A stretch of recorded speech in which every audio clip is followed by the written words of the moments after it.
As oil and gas revenues decant $8.6 billion into Uganda's GDP, oil production from Lake Albert Basin starts in 2025. On this economic and development journey, China remains a great partner, and the Uganda-China relationship has never been this vibrant. In 2019, China-Uganda relationship was elevated to comprehensive, cooperative relationship with the strategic guidance by the leaders of the two countries. Our relationship have enjoyed good momentum, and as a matter of fact, it has reached the best time in history. Under the comprehensive cooperation partnership with China, we've been able to benefit from concessional financing. We've borrowed concessionally from the government of the People's Republic of China, and we've invested in our key infrastructure projects. In oil and gas, through the China National Offshore Oil Corporation, CNOOC, we've been able to pull in about $5 billion just through the China National Offshore Oil Corporation. In addition to CNOOC's investment, we have seen more investment in the crude oil pipeline, where we are having Chinese-based companies participating. The China National Offshore Oil Corporation, CNOOC, is working with a number of African firms to see Uganda realize her dream. It is also overseeing the creation of a pipeline from the oil fields in Uganda to Tanzania's Indian Ocean port of Tanga.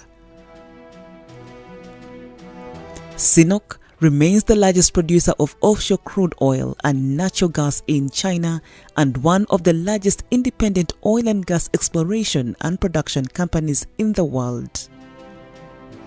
The company has its footprint in the world's most significant basins like Asia, Africa, America, Europe, and in the Middle East. It's a corporate citizen that has demonstrated itself with the capacity and two, with the corporate values to be able to participate in this sector. And where we are, it's not only about the commercial interests, it's also about the social responsibility.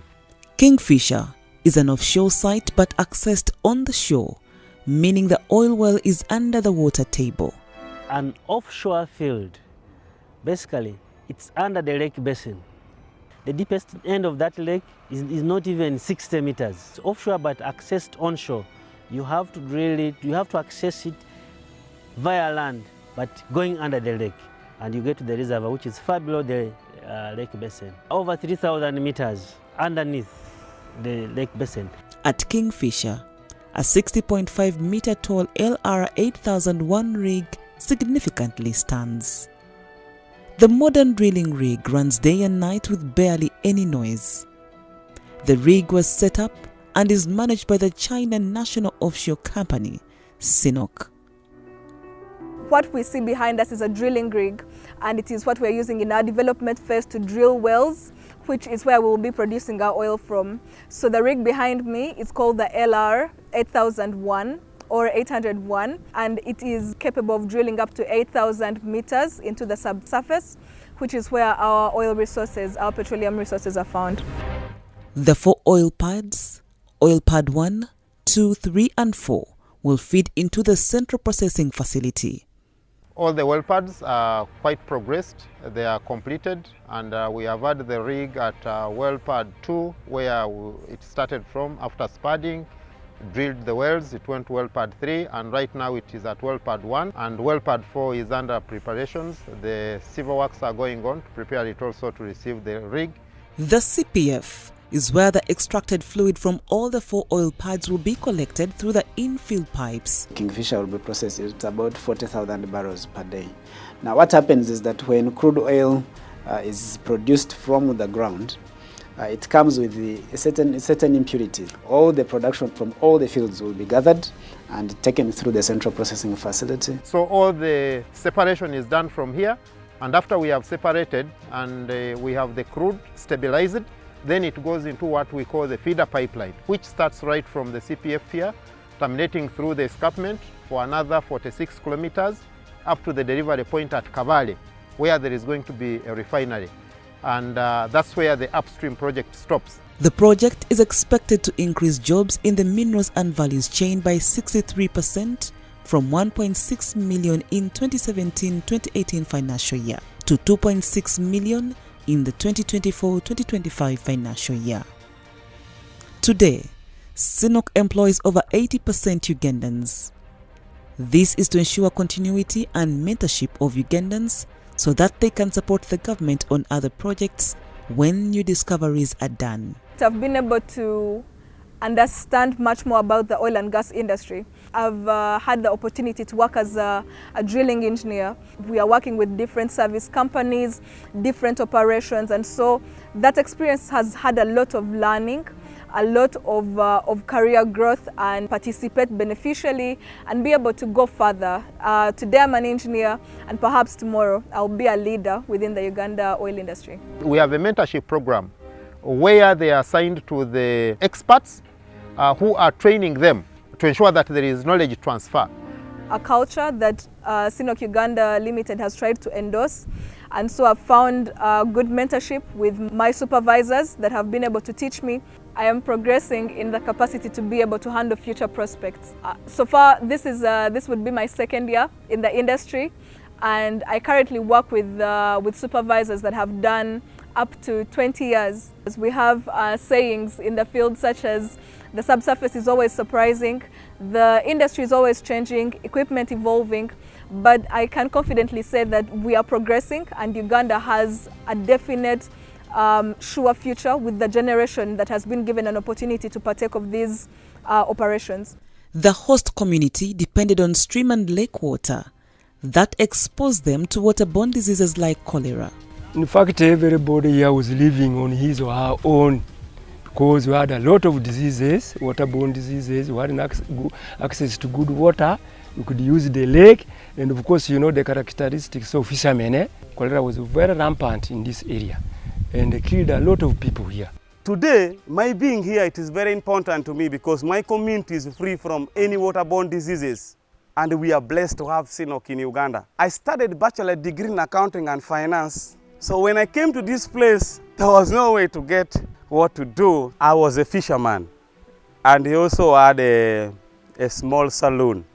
Sinok picked me from down level there, not even knowing my education background. Right now, my profession has been changed from fisherman to water treatment engineer.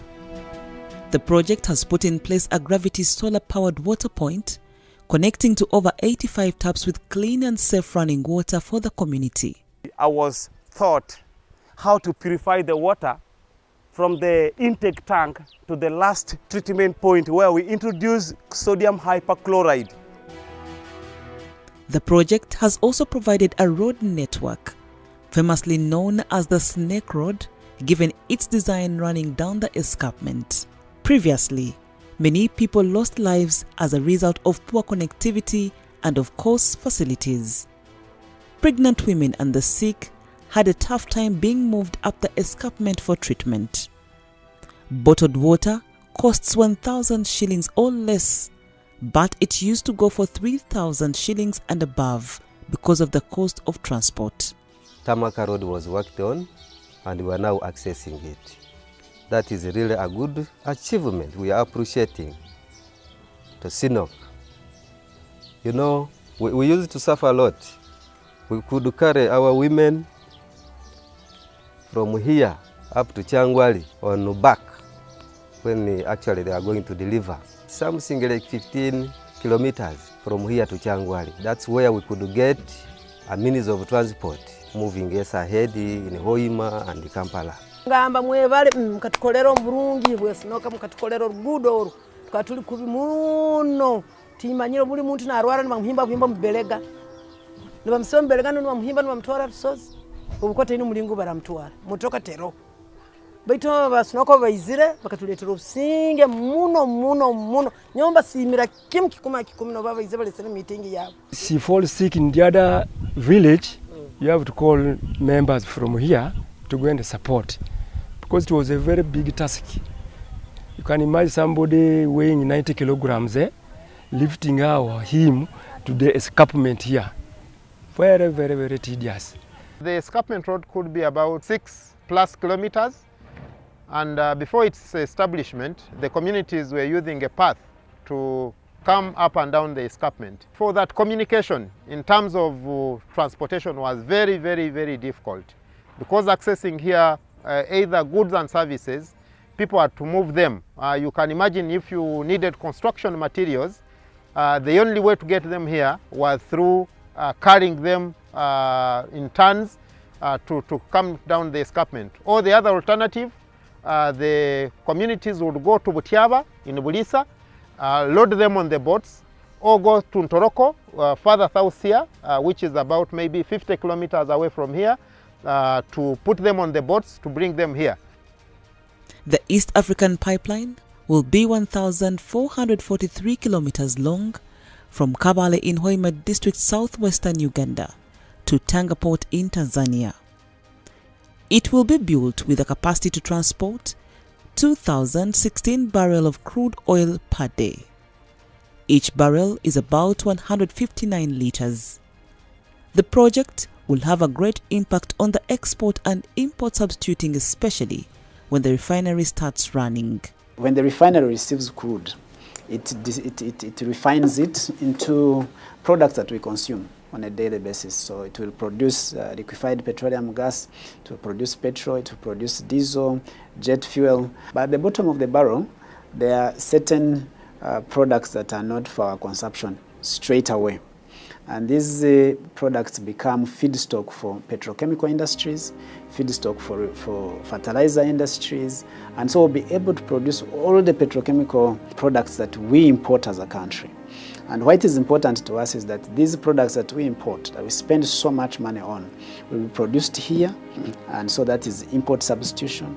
It supports our balance of trade, supports our balance of payment, it creates value chain employment, and so the factor of value that is created by just creating more products in terms of employment, in terms of taxes, in terms of know-how, supply chain, is what we're excited about. Our practical cooperation has brought with good results, and our cooperations on the international arena has been very active.